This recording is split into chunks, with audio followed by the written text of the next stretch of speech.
Order, order, 27, order. Here we go, on the road. 27, order, order.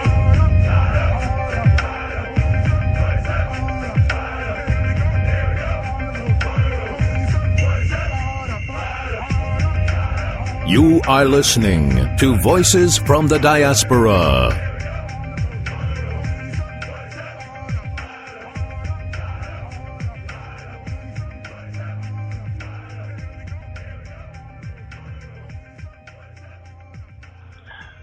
Hello, ladies and gentlemen, and welcome to another edition of Voices from the Diaspora. This is your host and interviewer, Leslie Koroma. Tonight I have on the line the Honorable Francis Munu, the Inspector General of the Sierra Leone Police Force from Freetown. And on this particular edition of this show, we are discussing the issue of terrorism in Africa and the implications of Sierra Leone's involvement in the peacekeeping mission in Somalia, given the recent attack in Kenya by Al-Shabab at the Westgate Mall. Mr. Inspector General, sir, first of all, this is for the sake of the citizens and Sierra Leoneans all around the world. Could you comment on the current capabilities of the Sierra Leone Police Force in handling any form of trouble in the country? We in Sierra Leone are experiencing relative peace when we consider our recent past. Crime rate is very low, and people are going about their normal business. You know, investors have been attracted to the country, and they feel very safe in Sierra Leone. And the police and other security agencies are building up their capacities and capabilities in order to be able to meet to the challenges of policing in the 21st century. We still have gaps in the area of logistics, but we are by and large relatively coping with short challenges. Okay, thank you very much for that, sir. Now, Sierra Leone has never experienced what one may call an international terrorist attack. We went through a civil war, but that's a totally different situation. But given the nation's involvement in the peacekeeping operations in Somalia and the overt and subversive threats that Al-Shabab has made towards all those involved, what is Sierra Leone's preparation in case something like that might happen? Well, as we know, Sierra Leone had the largest number of peacekeepers in the history of United Nations peacekeeping operations at the height of our war. It took about 17,500 to establish Sierra Leone. Therefore, after the restoration of peace, one of the foreign policy objectives of government is to support peace in the world. This is why we have been involved in bringing peace to some of the troubled areas of the world, like Haiti, like Darfur, like Southern Sudan, and Somalia. So, we have been providing both police contingents and military contingents in the AMISOM, the African Union mission in Somalia. And some time ago, the Al-Shabab issued threats that all countries maintaining troops in Somalia are legitimate targets for them. You know, and when we look at recent events in Kenya, then we tend to think that those threats might as well be real. Therefore, we need to brace up our security in order to be able to prevent any possible attack since the distance between our country and where they are presently living is far away. We looked at the various modus operandi they might likely employ in order to cause an attack or cause problems for Sierra Leone. So we are looking at the various possibilities and then try to develop strategies to mitigate any possible threats or attacks. Awesome, wonderful. That's will be maybe can put to rest some people's worries out there, and we believe this is a serious and a situation that everybody in the world is taking very seriously. And I know you guys are taking this very seriously as well on the ground in the country. But what I'd like to ask you at this stage is you've mentioned lack of logistics and also the fact that the country is now trying to beef up border security. But what are the internal strategies, just in case there might be collaborators who are Sierra Leonean citizens, given the makeup of this organization, which is makes this overt threat to the country? What are the strategies to kind of identify any possible collaborators within the country? Well, we acknowledge that no police force has adequate capability to insulate itself against the growing threat of international crime, including terrorism. There's always room for improvement, but over and above the limited capabilities that we have, we are trying to ensure we raise the security profile of the country, raising awareness to members of the public for their collaboration and cooperation with the security forces, and looking inwards within our security sector to ensure that we develop the capabilities that are required to provide safer communities within our society and develop our intelligence capacity as well to be able to monitor and follow up whatever organizations that may constitute any significant threat to Sierra Leone. So it's not a single event.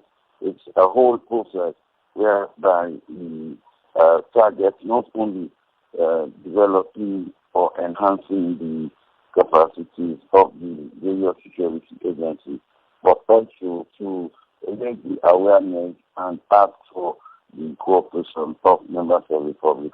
We will also be collaborating with our international partners because you would agree with me that fighting cross-border crime is one of the challenges that face law enforcement agencies around the world.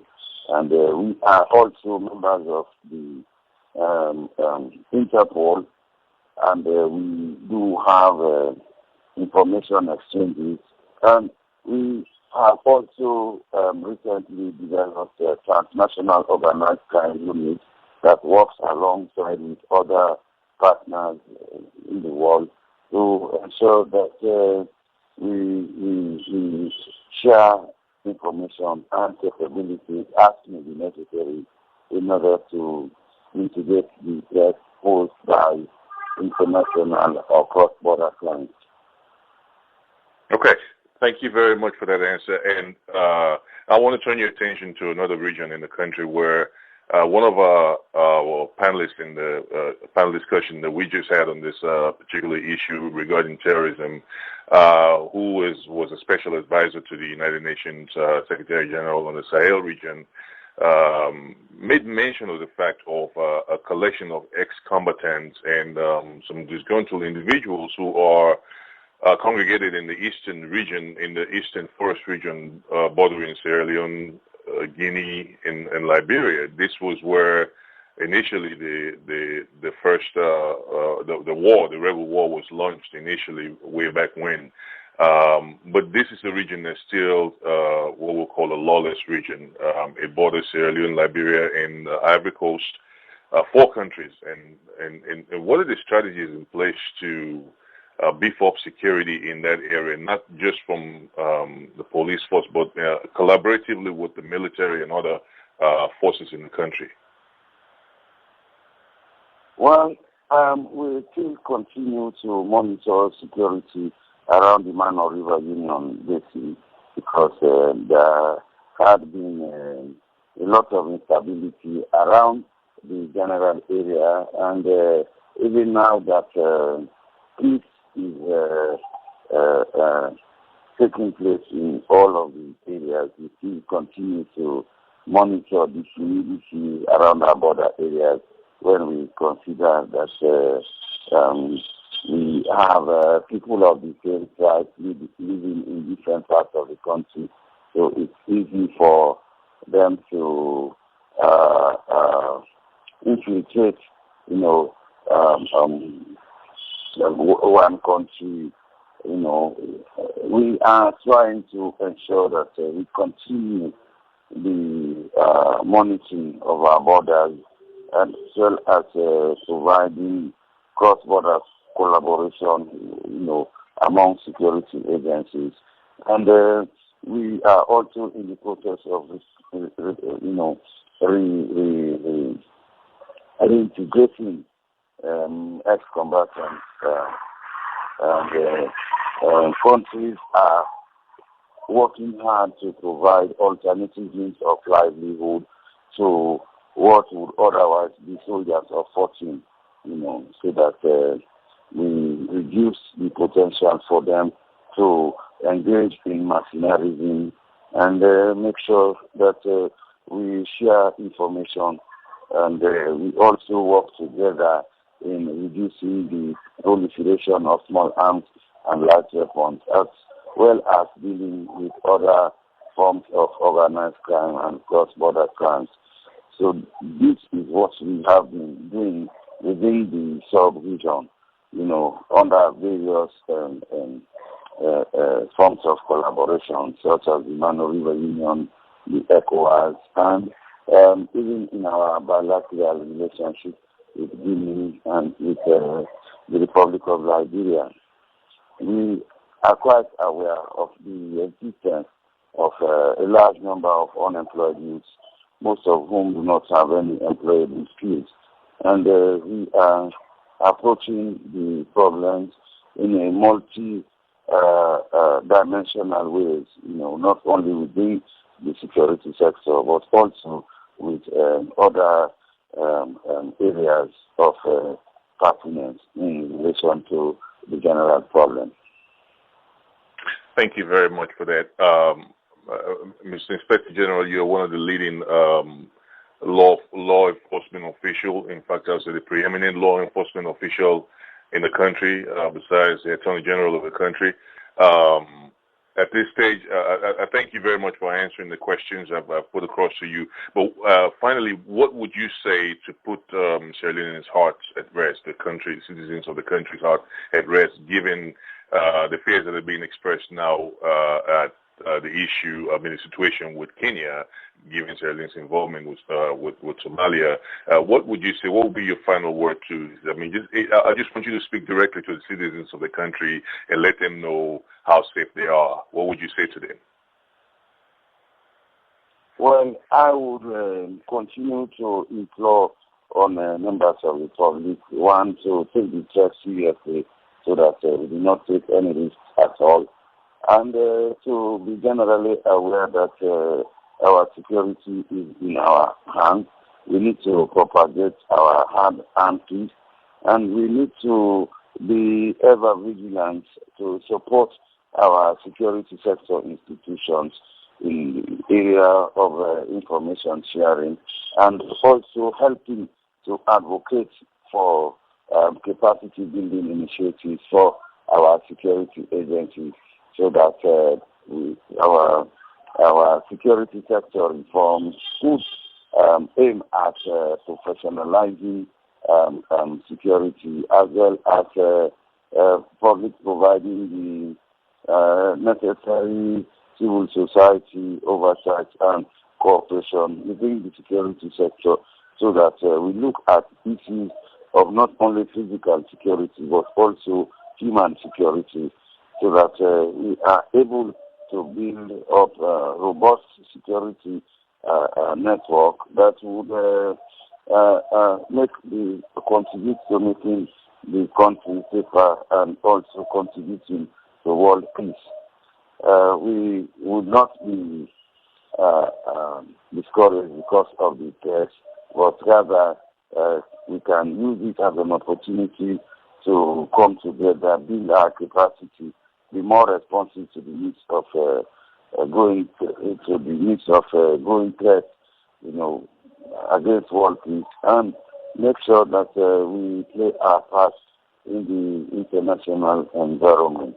And we try to make sure that we provide the necessary peace and tranquility that would attract foreign direct investment and improve the productive capacity of our country. So it's an opportunity for all of us to think properly and see how we work together to mitigate this threat. Thank you very much, the Honorable Inspector General, Mr. Francis Munu. I want to thank you very much for talking to Voices from the Diaspora, and we appreciate you taking your time out this evening to allay the fears of citizens of Sierra Leone at home and abroad about any possible threats to our country, and we look forward to talking to you in the future. Thank you very much. You're welcome, sir.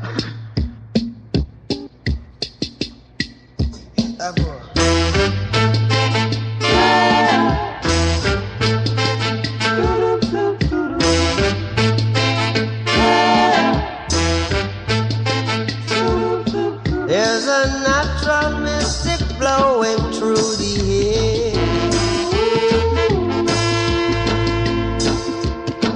If you listen carefully, now you will hear.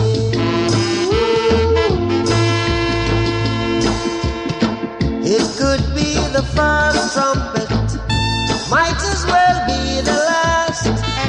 Many more will have to die, many more will have to cry. Don't ask me why. I say things are not the way they used to be. Don't tell no lie. One and all got to face reality now. Though I try to find the answer to all the questions they ask, though I know it's impossible to go living through my past, don't keep them down. There's a natural mystic blowing through the air. Hello, dear listeners, and welcome to another edition of panel discussions by Voices from the Diaspora Radio Network. Our topic for tonight is, in quote, terrorism in Africa. What are the implications of Sierra Leone's involvement in the Somalia conflict? End of quote. With me to discuss this topic tonight are three of our compatriots who are academic heavyweights and are very knowledgeable enough on the topic. I will now introduce our panelists and hopefully get them to say hello to you, the listeners. From Bamako, Mali, is Dr. Juldeh Jalloh. Dr. Jalloh is a former Sahel advisor to the Special Representative of the Secretary General of the United Nations in West Africa. Based in Dakar by then, which is Senegal, his brief included covering the Sahel dealing with issues of terrorism, organized crime, and political instability. Currently, he is in Mali, where he is working as the Strategic Transition Advisor attached to the United Nations Development Program. Dr. Juldeh Jalloh, can you please say hello to our listeners? Good evening, listeners. Thank you. Our second panelist is from Freetown, Sierra Leone, and like the other panelists on this program may not need an introduction. He is the National Outreach Coordinator of the Sierra Leone government and spokesman in the office of the government spokesman. He also doubles as lecturer at the Political Science Department of Private College, University of Sierra Leone. Mr. Abdulai Bayraytay is also a practicing journalist. Mr. Bayraytay, can you please say hello to our listeners? Listeners, good evening, and good evening, everybody. Thank you, Mr. Bayraytay. Our third and final panelist is a doyen of Sierra Leone journalism who resides in the United Kingdom. He is the proprietor and publisher of the Fearless Expo Times newspaper. Dr. Ibrahim Seaga is currently a senior lecturer in media and political program leader, media and politics, and also a program leader in MSc Mass Communication Management in the School of Arts and Social Sciences, Northumbria University, Newcastle upon Tyne. He is also the Secretary General of the International Peace Research Association. Dr. Shaw, please say hello to our listeners. Good evening. Thank you very much, Mr. Shaw. Now, listeners, with the introduction out of the way, we will now get down to business. Listeners and distinguished panelists, the Arakat Al-Shabab Al-Mujahideen, commonly known as Al-Shabab, metamorphosed after the defeat of the Islamic Courts Union by the Somalia Transitional Federal Government in 2006. Since then, Al-Shabab, formally recognized in 2012 by Al-Qaeda, has been battling against the TGF of Somalia, and for the past few years, the African Union Mission to Somalia, AMISOM, of which Sierra Leone troops are serving. Al-Shabab has repeatedly promised to attack countries participating in AMISOM. It first claimed responsibility for bombing a video center in Kampala, Uganda during the World Cup of 2010. If no one paid attention, the group succeeded in getting the publicity it craved when it besieged the Westgate shopping center in Nairobi on 21st September, killing so many people, and the death roll, while the death roll keeps rising. This latest attack has left many Sierra Leoneans at home and abroad worried, and rightly so. Sierra Leoneans are all too conscious of history and how the now convicted Charles Taylor of NPFL, Liberia, vowed to retaliate against Sierra Leone for joining ECOMOG in 1989 and the fight against the insurgents in Liberia, as well as providing a base for the former. With this background in mind, my first question goes to Dr. Juldeh Jalloh. Dr. Jalloh, should Sierra Leoneans be worried of an attack on its territory, taking into consideration Al-Shabaab's threats to attack nations involved in the war in Somaliland? Is it right for a war-battered nation like Sierra Leone to be fighting another man's war? Dr. Jalloh. Thank you very much, Mr. Chairman. Mr. Chairman, when you see the kind of shocking images we have been confronted with regarding the Westgate bombing and what it represents, for the security of the state and also for human security as a whole, I think at this stage there is a need to worry, largely because it is not only scary, but what happens in Kenya raises fundamental questions of the emerging threat that African countries are not well prepared to deal with. Apart from searching, when you look at all of this, apart from searching for space, you understand, to showcase the actions and futile ideological stance of the Al-Shabaab movement, I think the Westgate attack shows the ill-preparedness of African countries to deal with terrorist threats. It also shows fundamentally some of the fragility within state security apparatus to deal with this kind of thing. Secondly, it also shows the deficit of our governance systems.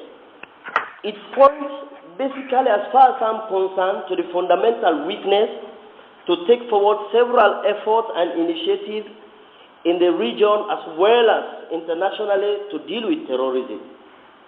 And I think at this stage, Kenya, like Sierra Leone and many other African countries, should see this as a warning sign to brace up themselves to an emerging new threat that will weigh heavily on our poor economies and efforts to undertake well-needed development projects. Just today, Mr. Chairman, there were 2 suicide bombings in Timbuktu. Those suicide bombings were aimed at targeting the military base in Timbuktu, which is part of the MINUSMA forces. So the two suicide bombers lost their lives, and also there were 2 civilians who lost their lives. So what is this telling us, Mr. Chairman? This is telling us when you put all these elements that I've described together, there is serious cause for concern, and I think Sierra Leoneans also need to worry, not because of the attack, because of whether we are prepared, not only Sierra Leone, but West African countries are prepared to deal with this kind of threat. Thank you, Mr. Chairman. Thank you, Mr. Jalloh. Dr. Jalloh, sorry. Before I came to this particular program, like Dr. Jalloh rightly said, there is a tendency for African governments to be complacent. Before I came to this particular program, I was just reading a report by BBC in which it was revealed that Kenya cabinet was warned of Westgate-style attack. And this report went on to state that at least 4 cabinet ministers and the head of Kenya's defense forces were said to have been informed about a pending attack anytime between September 13th and 20th of 2003 this year. 1 day later, Westgate happened. Mr. Abdulai Bayraytay from the government's end, as government spokesman, will you say there have been any filters about threats by Al-Shabab against Sierra Leone? Well, absolutely. Last year, April, when we are on the verge of sending troops to Somalia as part of beefing up the African Union clarion call for troops to be sent to stabilize that country, the first thing that came to mind was, will Sierra Leone be adequately prepared to dispatch such troops?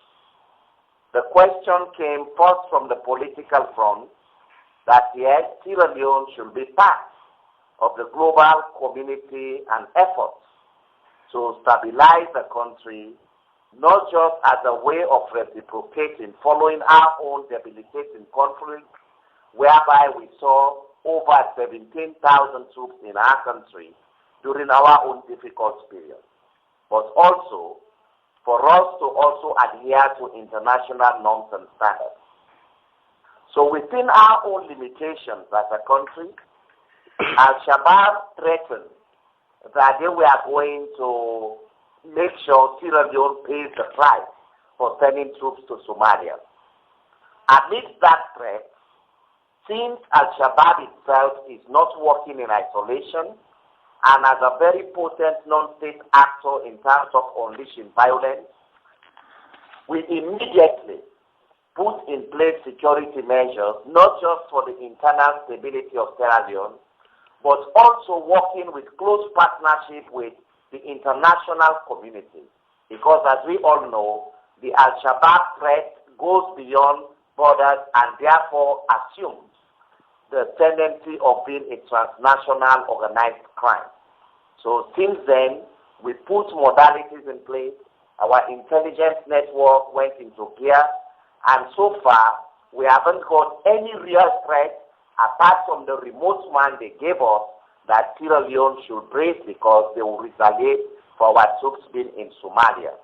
And that is why the immediate effect of the Westgate attack in Kenya was for Sierra Leoneans to also work with the civil component, raise awareness so that we put in place measures whereby the civilian population, Sierra Leoneans across the board, can also be part of vigilance so that the collective security of the state can be assured. Okay. So far, so good, Mr. Abdulai Bayraytay. I will take your word for that. At this point, I would like to turn my attention to Dr. Ibrahim Seaga. Dr. Seaga, as a practicing journalist back in the days, you fell foul with successive government for bringing out the truth about the RF rebellion. Even though some people wanted to tag you otherwise, we knew all what you said at the end of the day came out to light. Well, now again, Sierra Leone is being faced with this particular situation. We cannot just push it under the carpet. What role do you think? First of all, Dr. Shaw, I want to get your view on this. Do you think Sierra Leone should really be serving in Somalia at this point when we're just recovering for a decade-long war? And if we do, what role do you think the media should play? Because as I'm speaking, there was a false alarm yesterday. There was an alarm on Facebook. I cannot call it false alarm because none of us have confirmed it. And even now, I've printed a particular News Watch Sierra Leone. They call it something kind of an independent newspaper, which is claiming that about 7 Pakistanis were arrested yesterday with the belief that they belong to Al-Shabab or whatever the investigation comes out with.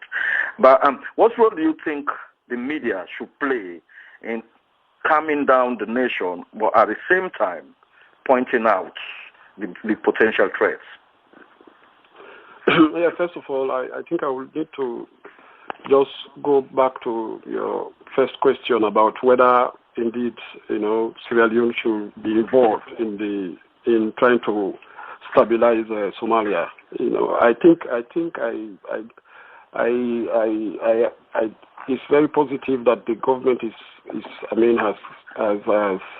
has kind of intervened, is kind of participating at the moment, and by sending troops, because in the first place we have to realize that Sierra Leone is part of the African Union, and by answering to a call by the Union, I think it's part of the nation state to show that Sierra Leone can also respond. And let's don't forget also that when we are faced with a civil war, there was a response from the African Union.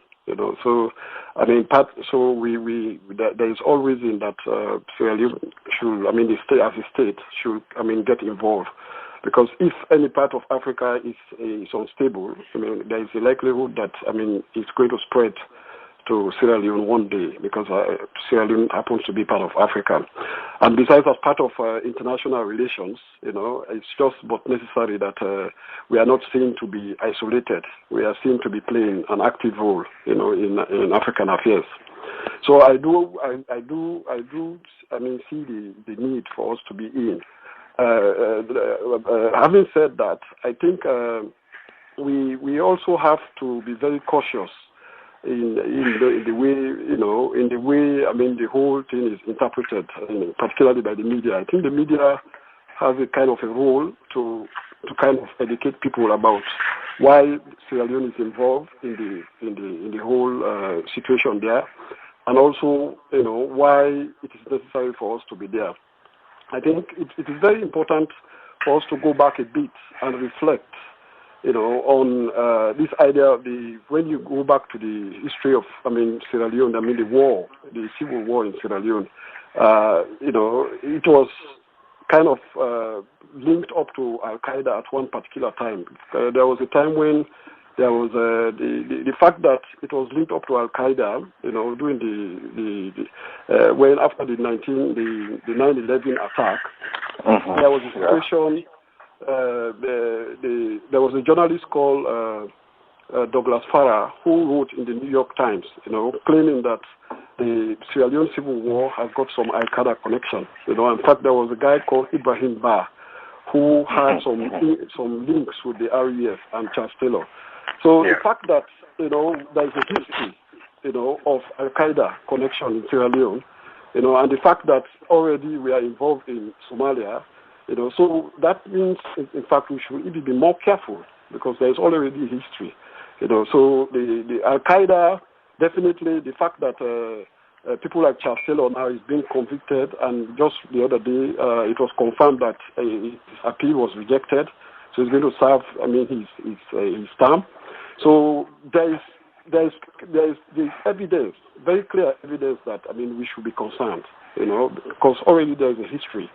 And so I think the only thing is that we have to make sure that whatever happens in Kenya or in Somalia, should not come to Sierra Leone. And the only way to do that, I think, the media, for instance, in Sierra Leone has a role to play. Because let's don't forget that we have a lot of expatriates in Sierra Leone, like from the UK and other parts, particularly working in the mining sector. And there are a lot of disgruntled elements in Sierra Leone who can easily, enlisted by Al-Qaeda networks, and cause some problems. And let's don't forget also that Sierra Leone happens to be 70%. 70% of the population of Sierra Leone is Muslim. So there is all tendency that there are certain conditions that can be exploited by Al-Qaeda fanatics. And so I think the media should be involved in trying to kind of call what I can say wake up call, that early warning, because whatever happens is that if, for instance, all these disgruntled elements, all these conditions that are already existing in Sierra Leone are kind of allowed to continue, a situation where you have some people who, for instance, will say, most of the jobs that are in these mining companies are being taken over by expatriates. And some of these expatriates are also there. So there is a tendency that there is a potential for conditions like this to be exploited by outsiders in order to come and cause problems in Sierra Leone, in the future. Some people will try and hide behind religion. But let's don't forget that sometimes, they use religion as a front. But there are some other undercurrents that can be exploited also to cause some havoc in certain situations. So I just want to kind of sound some warning shots that we have to realize that there are some historical roots, some historical foundations that these Al-Qaeda elements can exploit. So whatever happens is that the security apparatus in Sierra Leone, they have to be very conscious, and the media also should be involved and trying to help and work together. And I'm not saying that they should kind of, I think in terms of national security, the media should be very conscious and try to bring out a lot of things that will protect, that will bring peace, in a more sustainable way in the future. So that's the way I think I see the whole involvement in Somalia. But whatever happens is that we have to realize that what goes around comes around, So I don't think we have to be complicit. And also, we have to also note that Mali recently, Sierra Leone donated, I think, 2 million. I read it in the papers, which is good. I think that shows that we are getting involved and so forth. But we have to also realize that Mali is very close to Sierra Leone. The West African region is very, very volatile. And there are elements. There are a lot of disgruntled elements in that region, and the war in Sierra Leone finished. Ended almost. We are saying now it's almost about 11, 12 years ago, or going to 13 years now. But we have to realize that there is a potential that people may exploit some of these conditions that are happening in the region. And even far away in East Africa, people will say, okay, because Somalia is far away, it's very difficult because it's very remote. Sierra Leone is far from Somalia, so it's very unlikely that these guys will come and cause problems in Sierra Leone. I think it would be very naive. But it will be people. People should not think that way. People should think that these things, can just move around and then come and hit us. So I think the security apparatus, they should be on their lap, That doesn't mean that I am trying to send some panic chills in the spines of Sierra Leoneans, but I'm just trying to warn here that anything can happen, So we just have to be very, very cautious. All right. Thank you very much, Dr. Seaga. Sure. I think pretty much that brings us to the end of this segment of our discussion. We'll have a short break. Listeners, please don't go away. Stay logged in, and then we'll be back. Thank you very much.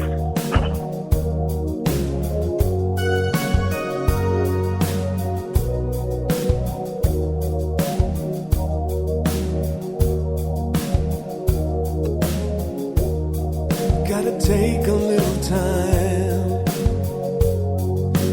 time to think things over.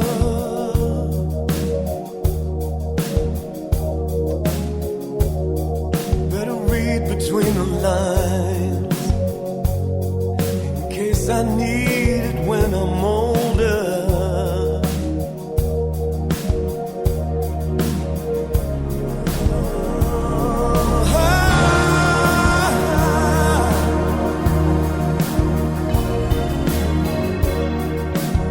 mountain I must climb.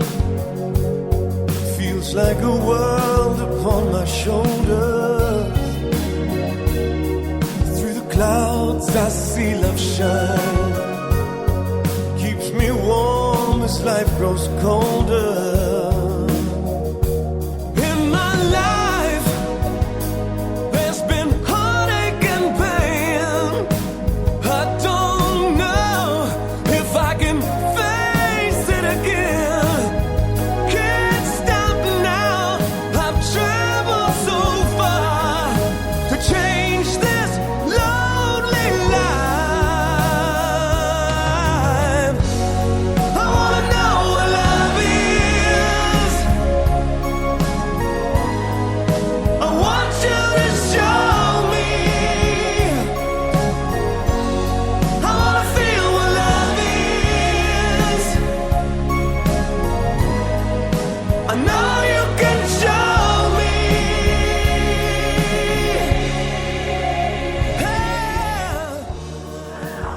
Dear listeners, welcome again to the second segment of our show. As you heard, the first segment has been a very interesting one. We are in, well, I would say safely, three of the panelists agreed that, yes, Sierra Leone should participate in ANISOM because it's part of our obligation in the international community. But most importantly, we are all exercising caution. We are trying to say we should watch our back. We should not go abroad and then forget the homeland. This will bring us to the second question, topic question of our debate, which is, with regards to counter-terrorism, how prepared is Sierra Leone in terms of structures, sharing communications with its neighbors, etc., etc.? I will ask this question, I'll direct this question to Mr. Abdulai Bayraytay firstly, and then we'll see how it rolls. Mr. Abdulai Bayraytay, how prepared is Sierra Leone in terms of structures and sharing communications with neighbors? Thank you very much. First, I want to remind Dr. Ibrahim Seaga that the issues you raised didn't send any panic at all. In fact, a few days ago, the Minister of Internal Affairs, the Sierra Leone Police, the military, and yesterday, the information support team from the African Union Mission in Somalia held a big meeting in Freetown whereby the need for sensitization was raised. And the issue you raised there resonated very clearly with that thinking. And as a government, all what we did was to prepare the minds of our people that Al-Shabab threat shouldn't be taken lightly, and that if for anything, the capacity of Sierra Leone might be limited. But the good thing though is we are working very closely with our neighboring countries in terms of not just intelligence sharing, but in any eventuality, God forbid, that such incident as it happened in the Westgate Mall in Kenya were to happen in Sierra Leone, what should be the coordinated response so that we can mitigate the seriousness and gravity of such a situation? So that is why right now, apart from the security measures we put in terms of checking the immigration status of people, how many people are entering the country, how the way we monitored even mobile calls to certain countries without giving the details, when it comes to the security and intelligence gathering, we are working not just within Sierra Leone, but we have even police personnel from the Royal Canadian Mounted Police, the British intelligence system, Interpol, in terms of intelligence sharing. But having said that though, we've also reminded the public that they can also be part and parcel of this initiative, because when it comes to the security of the state, it should be seen as a collective effort, so that the civilian component can also, if you see any strange movement in your neighborhood, you see anybody behaving a kind of strange way, you have to inform the authorities accordingly. That is why internally, some public places we have put in restrictions. Some streets, of course, have been closed just to protect any potential areas where the public Al-Shabab may have interest, because when you look at the typologies of terrorist attacks, you see that they always target public installations, and they also have what we call hard and soft targets. And hard targets will include military installations, the police, so that they can disrupt the command. So we have put in place those measures. But as I said, the effort shouldn't be restricted to just internal protection of the state, but how we can also coordinate with our partners in the international community, including particularly our neighboring countries, when it comes to intelligence sharing. Because, mind you, any eventuality will have very grave geopolitical effects as well. All right, thank you very much, Mr. Bayraytay. So much for sharing of communications with our neighbors, as well as, like you said, the preemptive strike. We only hope this will be sustainable and they will be very, they will stand the test. And that was what we all hope for. And in the same vein, I will now turn my attention to Dr. Shaw. Dr. Shaw, can you give an input as to how communication could be shared with our neighboring countries and friends in the international community without kind of exposing our own military strength or preparedness, because we don't want it to fall into the wrong hands? And secondly, I would like you to touch on this in terms of in getting jittery. It seems as if people might accuse our country of committing racial profiling, because if one thing I would say here for sure is like Al-Shabab are recruiting different nationalities, so we don't go out there just looking for Pakistanis, should we? Or we just go out there looking for any Kenyan-looking, East African-looking individual, Somali or Kenyan, should we? So I would like you to throw light on racial profiling as well. But firstly, we'd like to know how best we can share communications without endangering our national security. Yeah, I think in the first place, Sierra Leone happens to be part of the Interpol network. You know, I think there is a mechanism there for sharing of information. I mean, without jeopardizing internal security. So I will encourage the authorities to use Interpol to a very large extent. You know, use their network, use their operations, and so forth. And also, in terms of the intelligence service, I think there should be a very close collaboration between the police intelligence and the military intelligence. You know, and also I think this is something that I think I should also mention, is that the media at least should also be enlisted in that, because whatever happens is that although definitely there is this what we call information, you know, the Freedom of Information Act or whatever, it's not been passed yet or whatever, there are a lot of things that border on national security, you know, state security and so forth, that journalists should be very sensitive, you know. There was a time when some of us were operating in Sierra Leone, you know, we were so excited, to be honest with you. There's a lot that people like us have been able to learn when we came out here, you know, and the way we see the media here in terms of national security, they don't joke with it at all.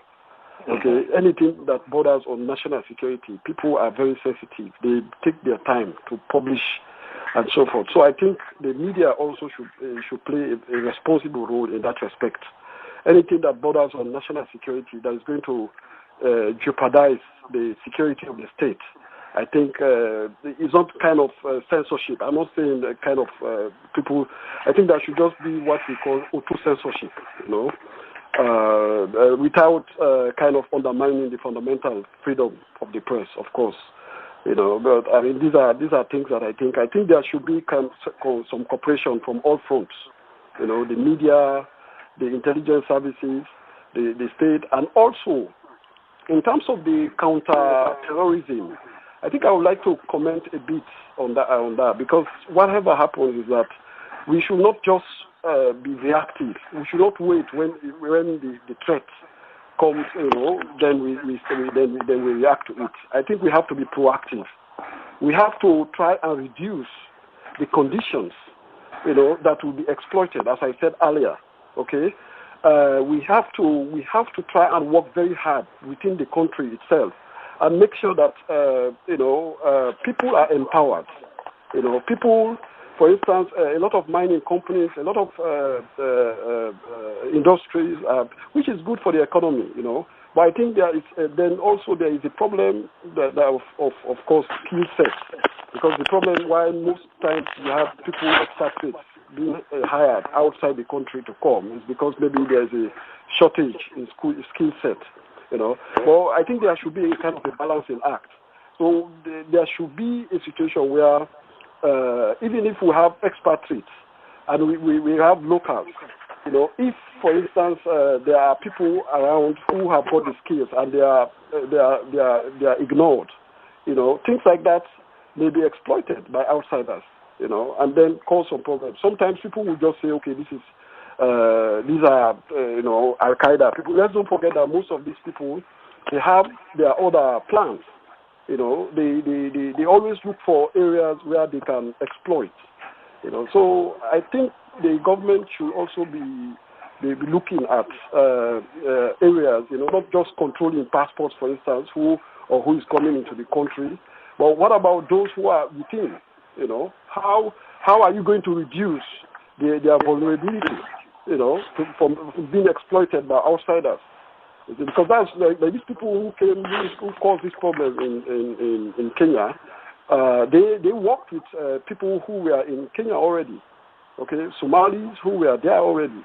I mean, the evidence is coming out now. In fact, I agree with you when you mentioned that there was a report that the government, they were aware of this and they did not act.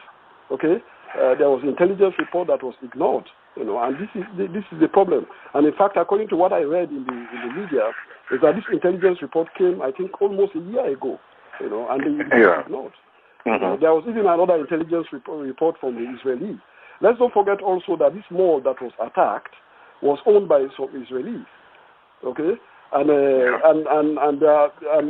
so the fact that this mall was targeted was not just to send a message to the Kenyan government for getting involved, but also, let's not forget that also because the Israelis are involved, and Al-Qaeda and the Israelis, from the religious point of view. So these are the things that we have to look at. For instance, Sierra Leone can be a target because there's a great British involvement in a lot of the things that are happening there. Most of the companies that are operating, London Mining, African Minerals and so forth, they have a lot of large pool of British expatriates. So it's possible that not Sierra Leoneans will be targeted, but these British expatriates who are operating in Sierra Leone, can be a target. And in the process, Sierra Leoneans will be affected if any attack is launched. So I think we have to look at all those paraphernalia. We should not just limit our focus to saying that when there is something like this, we have to look at what are some of the issues, driving some of these actions. The undercurrents. Some of these undercurrents are sometimes ignored, and that's the problem. That's the problem. For instance, if you look at most of these attacks, they are connected.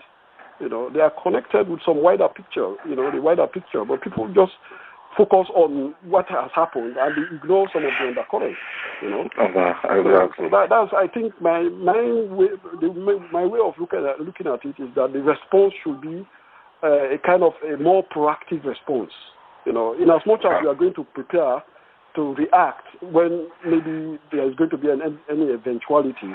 We must reduce the vulnerability of Sierra Leoneans being exploited by whoever is coming from outside to come and attack. Okay. Thank you, Dr. Shaw. I think history taught us that area, of course, exploited those willing compatriots who are out there because of lack of job, education, etc., etc. And in the same vein, the last time he was here, Dr. Juldeh Jalloh raised an important issue about Sierra Leone be vigilant around the Munu River Union Basin. Added to that now is, as we know, an expert in terrorism in the Sahel region. Dr. Juldeh Jalloh, my question to you is, what progress do you think, in your opinion, is being made towards counterterrorism in the Sahel region, so that, especially in Mali, so that this cancer will not spread across the sub-region? Thank you, Mr. Chairman. First of all, I want to agree with Shaw and Bayraytay regarding, particularly the point mentioned by Bayraytay that dealing with terrorism threats goes beyond national boundaries, and I think that is correct. Before I jump into some of the regional initiatives, so far that has been explored in the region, I just want to trace a little bit of the effort in Sierra Leone.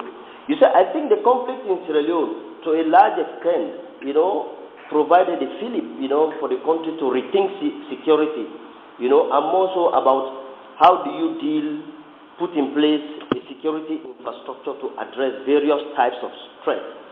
And that is the origin of the Office of the National Security. I think that is a key example of such structure. But the question is, whether this structure is well equipped today to deal with the kinds of terrorist threats, or the kinds of threats we are seeing now, is a different question altogether. But what I think, given on all what Bayraytay have said, I think there is need to seriously build on what we already are. But the fundamental challenge for Sierra Leone, not only for Sierra Leone and the sub-region, is to accelerate, the efforts to put in place an infrastructure that can best meet the security needs of the state and its population. Even today we are talking about ECOWAS of the people, not ECOWAS of the state. And if you want to talk about ECOWAS of the people, I think there's a need to focus on human security. Like going back, like I said in my earlier statement, that Bayraytay is right when he tried to link national effort to regional effort. It includes all those kind of regional initiatives that are particularly being put in place, in terms of intelligence sharing, capacity building, and concrete action plans. I will just run through some of these initiatives, but I will also try to underline, some of the key elements. For Mali, particularly Mali and Mauritania and Algeria, because this is a zone, they are covering what we call the Pan-Sahelian zone. In 2010, Algeria, Mali, and Mauritania established what we call a joint intelligence cell, which they call in French Unité de Fusion et Liaison. It was established basically to bring together 4 countries, to monitor terrorist activities. And it not only include Mauritania, Mali, and Algeria, Nigeria was also included. And also, apart from that, because there is serious focus on the Sahel, there's been international effort also to support the countries, particularly Mali, Niger, and Mauritania. In 2009, with the support of the UN, Mali developed a national integrated program against illicit trafficking, organized crime, and terrorism. But before that, prior to that, in 2008, it adopted a counterterrorism law that provided the framework, to deal with terrorist attacks in this region. But beyond this individual initiative, I also want you to know that even the African Union has implemented a counterterrorism legal framework. And it is as a result of that the African Center for Research and Studies on Terrorism, that is based in Algiers, is providing support to member states, though it is at an infantry stage. It's providing support to member states to be able to deal with it. And apart from the ECOWAS and the AU, the European Union has also been supporting a lot of initiatives in West Africa. They launched its strategy for security and development in the Sahel in 2012. This was basically to support the Sahelian countries, Burkina Faso, Chad, Niger, Mauritania, Mali, and Nigeria, to be able to build common framework to deal with some of this kind of initiatives. The Americans are also supporting, because I remember in 2007, the Trans-Saharan Counter-Terrorism Partnership was established. But Mr. Chairman, what is important in all of this is it is good to have regional initiatives, but regional initiatives alone are not enough. It is how you translate some of these fantastic policies and initiatives into concrete actions on the ground. How do you assess national capacity vis-a-vis this initiative?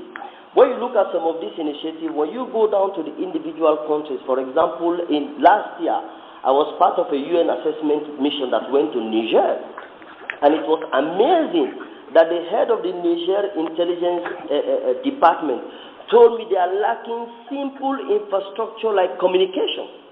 So it tells you you can have all these beautiful regional initiatives, but national countries also need to work very hard to put in place national infrastructure to deal with some of these things. That brings me back to Sierra Leone. I think at this stage, given what Bayraytay has just outlined, we need to go beyond preparing only mindset, which brings me back to what Seaga was saying. Instead of being reactive, we need to be proactive. I think this is the time to invest resources in intelligence gathering. This is the time to invest time and energy, like Bayraytay rightly said, in regional outfits, particularly the Manu River Union. It's a very fragile union. The last time in our conference, I did mention about over 18,000 former ex-combatants, Liberia and Sierra Leone. They are still in the forest region. They were used by Gbagbo recently. And according to some of the reports I got when I started working on Mali, people told me that in the north, that there were boys, that were English-speaking boys. And so many people thought those boys must have come, most of them should have come from the Manu River Union, Liberia or Sierra Leone, but that is yet to be proven. But the final point here is that in as much we have regional initiatives, in as much as the UN is working, because recently the UN developed a UN strategy for the Sahel, and one of the key components is how do you address terrorism, how do you support Sahelian countries to address terrorism. But beyond that, individual countries need to put in place the right security infrastructure that is linked to all these initiatives. I think that is what needs to be done at this point in time, Mr. Chairman. Thank you very much for that insightful contribution, Dr. Jalloh.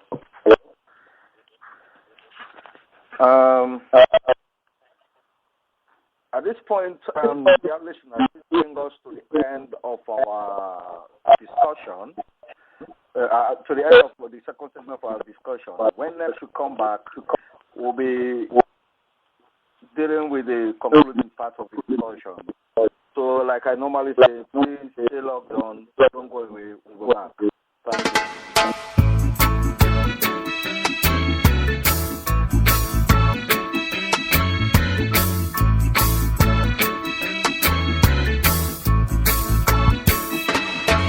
Don't worry about a thing,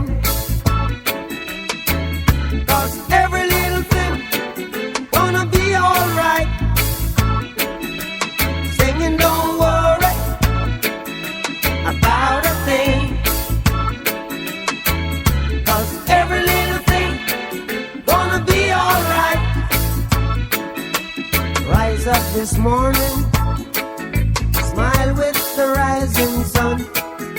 Three little birds, it's by my doorstep, singing sweet songs of melodies pure and true, saying, this is my message to you.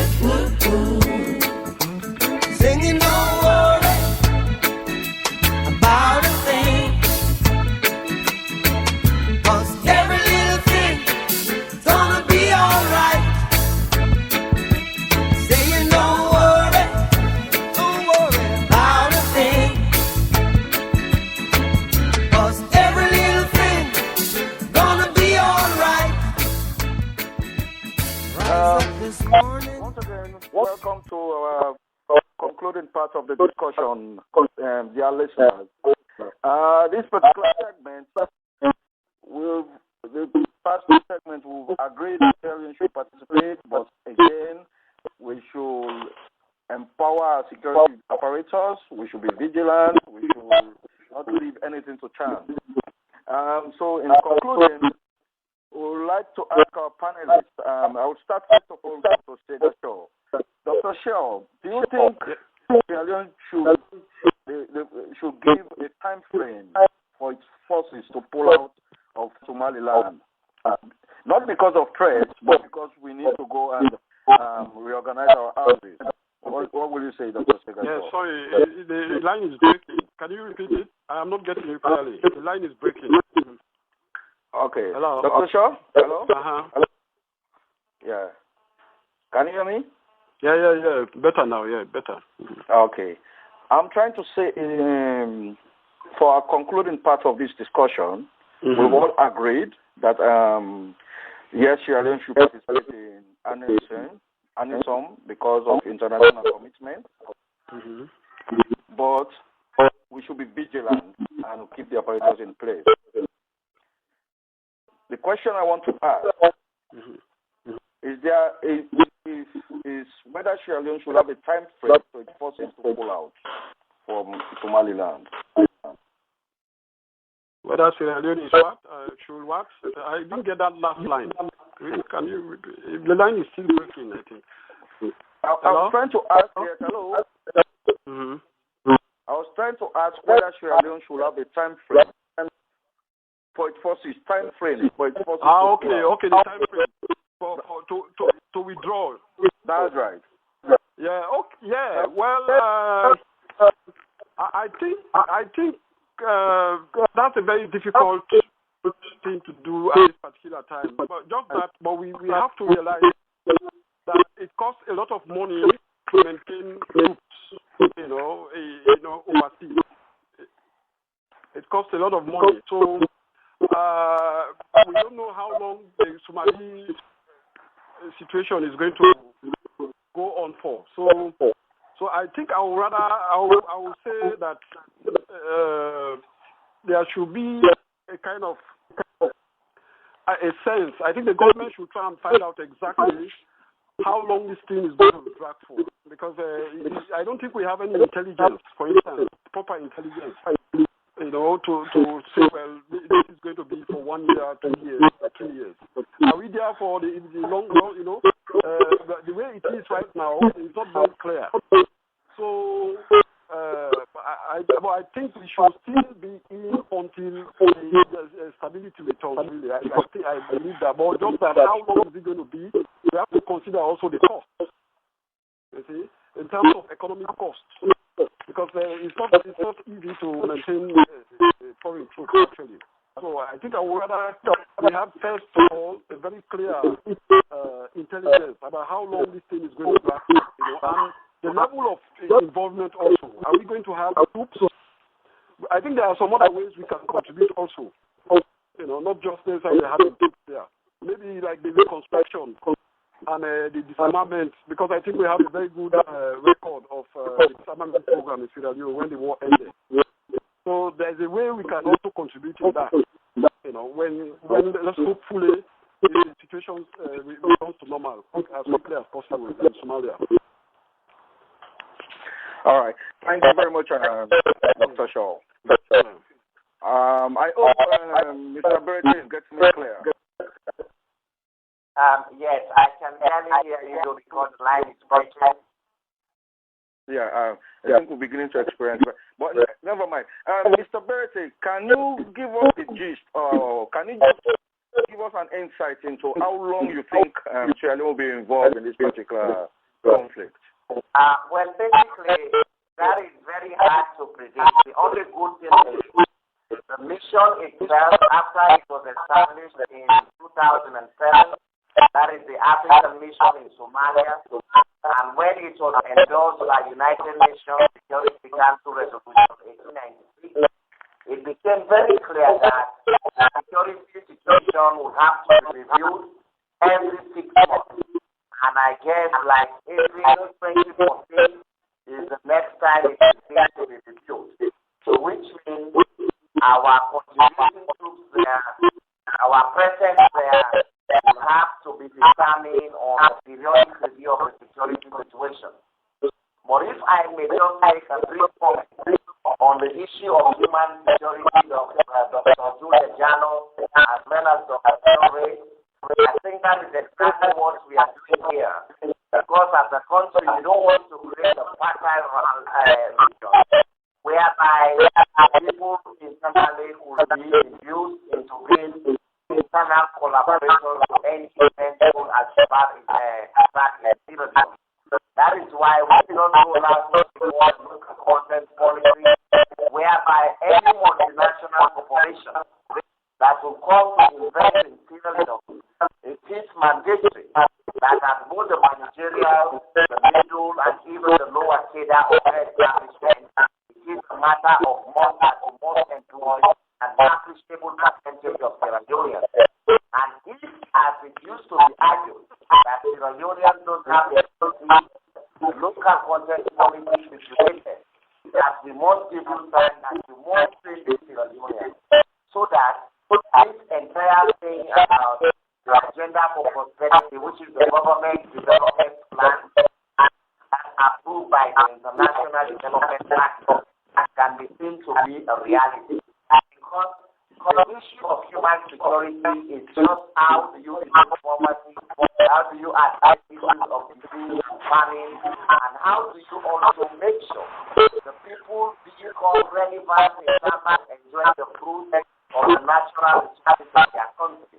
I think when that happens, it will go a long way in mitigating any act of potential, particularly used into any potential Al-Shabab consortium.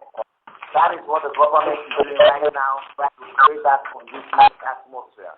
But again, I must indicate that the time frame in Somalia has to be determined as the event, the security event unfolds. And also, we want to mitigate any incident of making our particularly young people vulnerable to any recruitment to be part of the Al-Shabab. Thank you, Mr. Bayraytay. And Mr. Dr. Juldeh Jalloh, can you please, well, this is like giving us here. With your experience in counterterrorism, do you see this Somali war? This war has been dragging for ages now. Do you think there is an end in sight for the Somali war? Thank you, Mr. Chairman. I think at this stage, it will be too premature to begin to talk about potential Sierra Leone pull-out from Somalia. I think the most interesting thing to do at this stage is to do some creative thinking. For example, for us to understand how do we translate our continued engagement in Somalia into a more positive sense. I think at this stage I will talk more about adaptation strategies rather than a pull-out strategy. So we have two options. The first option is for troops contributing countries to push for a more global political agreement that will encompass a more sustainable way of addressing the Somalian crisis. We should use our continued engagement in Somalia as a precondition to push Somalian national actors as well as regional actors, countries that are bordering Somalia, to make sure that we now begin to identify concrete political solutions to the Somalian crisis. We have now realized that no matter how many number of troops we put in Somalia, if there is no collaborative approach in terms of political conditions, political solutions to deal with the crisis, you will not see the end of the day. The second option is to link progress on the ground to regional initiatives to deal with terrorism. Like I just highlighted, you have the African Union Counterterrorism Framework. These are initiatives that should go side by side with progress to develop viable political solutions to the crisis in Somalia. At this stage, I don't think pull-out is an option. I think we should continue our engagement but we should use our engagement as a way to push within the African Union, within the United Nations, for more concrete actions to be driven by national actors and also regional countries like Djibouti, Kenya, Ethiopia, these countries that are bordering Somalia, to support Somalian national actors to look for more creative ways of addressing stability facing Somalia. The stability challenges facing Somalia is not only terrorism, it's not only security, it is also development, it is also governance deficit. So I think at this stage, Sierra Leone, because we have troops there, we can use that to press within the African Union and also within the United Nations to push for more creative ways, to address the Somalian crisis. Mr. Chairman. Thank you very much, Dr. Jalloh. That is very, again, self-explanatory. We just do a pull out stick and then have these things still following the continent. At this point, I would like to say thank you to our listeners for listening in, and I'll go around the globe again and call upon our participants to say goodbye. From Freedom Sierra Leone, Mr. Abdulai Bayraytay, thank you for taking time off your busy schedule to be with us. Can you say goodbye? It's a pleasure, and thank you very much for having me. Thank you very much, Mr. Bayraytay. Dr. Juldeh Jalloh, again, someone who made this particular debate happen. For that, we would like to say thank you from Voices from the Diaspora. Will you say thank you to our listeners and goodbye? Thank you very much from Bamako, and I wish you all the best. Thank you. And Dr. Ibrahim Seaga, yeah. From Voices from the Diaspora, we say thank you for making a debut appearance in our discussions, and we look forward to having you in the future. Thank you and goodbye to listeners. Thank you for having me. It's good that we have a program like this. Thank you for having me, and I hope you remember me next time if there's something important that you want me to contribute to. Thank you. Definitely, guys. From me, Saidu Kaye Sesay in London, I would say thank you, listeners. Goodbye. Till we have another program of the nature. Thank you and bye.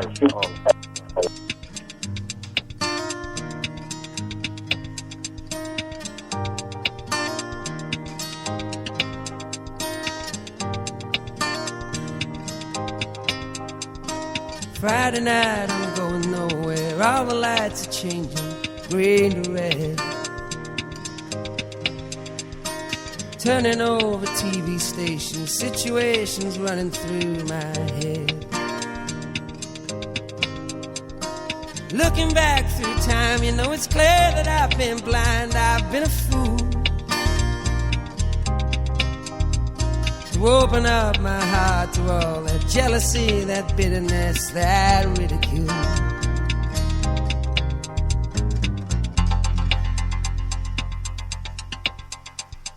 Saturday, I'm running wild, and all the lights are changing red to green. Moving through the crowds, I'm pushing, chemicals are rushing in my bloodstream. Only wish that you were here, I'm seeing it so clear. I've been afraid to show you how I really feel, admit to some of those bad mistakes I've made. And if you want it, come and get it, crying out loud. The love that I was giving you was never in doubt.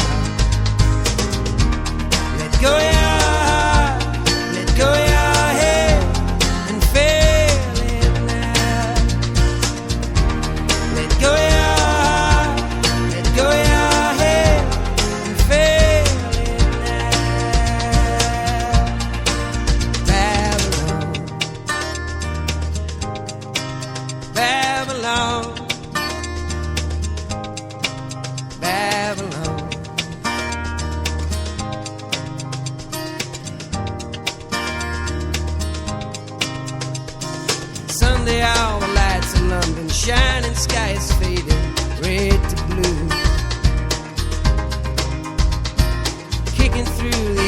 waves and wondering where it is you might be going to. Turning back for home, you know I'm feeling so alone, I can't believe. Climbing on the stair, I turn around to see you smiling there in front of me. And if you want it,